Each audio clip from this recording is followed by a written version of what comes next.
밥 먹었어? 다음에 밥 한번 먹자. 라는 말은 한국인들 사이에서는 흔한 인사말인데요. 인사말로 서로의 밥을 챙길 정도로 한국인은 밥에 진심인 민족입니다. 이 장면은 최근 한 해외 커뮤니티에서 대식가 한국인이라는 주제의 글에 올라온 사진인데요. 100년 전인 1925년 한국을 방문한 독일의 선교사가 대접받은 밥상입니다. 한눈에 보아도 밥그릇의 크기가 대접만 한 데다가 뭔지 모를 표정들을 하고 있는 선교사들의 모습을 보니 웃음이 절로 나오는데요. 이러한 옛 한국인의 밥상을 보면 한국인은 대식가로 밥과 고기에 진심이었던 것 같습니다. 이런 한국인의 특징에 걸맞게 최근 밥 많이 먹기로 소문난 한국의 학교 급식이 해외 네티즌들에게 화제가 된 바 있습니다. 해당 영상은 급식 잘 나오기로 유명한 청도 중고등학교의 급식 영상인데요.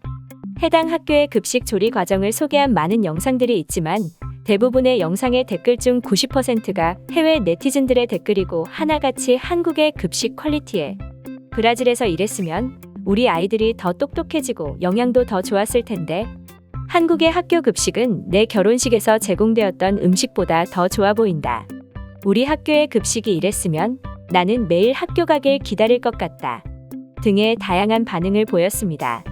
그도 그럴 것이 일본이나 미국의 급식만 보아도 그 차이가 명확하게 드러나기 때문인데요. 치아가 퇴화할 정도로 오랜 기간 동안 육식을 금하며 소식을 했던 일본인의 급식 상태만 보아도 안쓰러울 정도입니다. 밥 한 공기와 생선 한 조각, 뭔지 모를 튀김 같은 것이 반찬으로 올라와 있으며 대부분의 급식 상태가 반찬 한두 개가 전부입니다. 쇠도 씹어먹을 나이라는 말이 있듯이 한창 클 나이에 챙겨야 하는 영양소는 부족함이 없어야 하는데요. 학생들의 입맛과 영양을 배려한 섬세한 정성이 느껴지는 만찬과도 같은 한국의 급식입니다.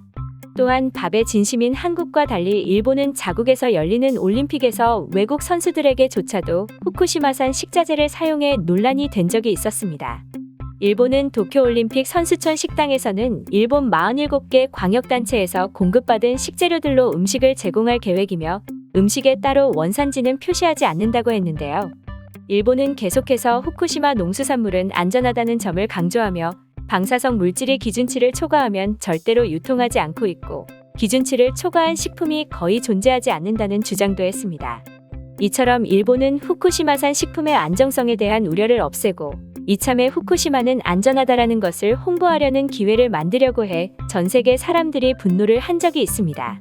결국 우리 한국은 후쿠시마산 음식이 아닌 안전한 식자재로 만든 도시락 제공을 위해 호텔까지 통째로 빌려 매일매일 직접 공수한 식자재로 도시락을 만들어 우리 선수들에게 제공해버렸는데요.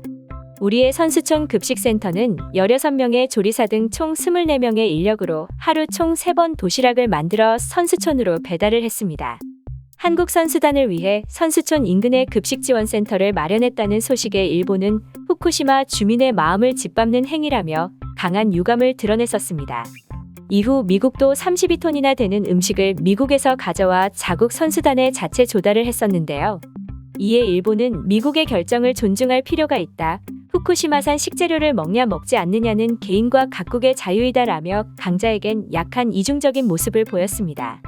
자국에 자라나는 학생들에게도 이처럼 엉성한 음식을 제공하는데 하물며 외국인에게 어떨까요? 국가 행사인 올림픽에서 후쿠시마 방사선 식재료를 자국을 찾은 외국인들에게 제공했다는 게 역시 참 일본스럽다는 생각이 드는 대목입니다. 이처럼 의식주 중에 사람에게 가장 중요한 식인 밥을 대하는 한국과 일본의 모습을 살펴보았는데요.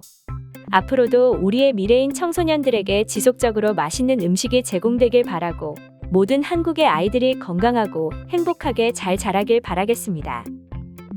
오늘 준비한 영상은 여기까지입니다. 영상이 재밌었다면 구독과 좋아요 부탁드립니다.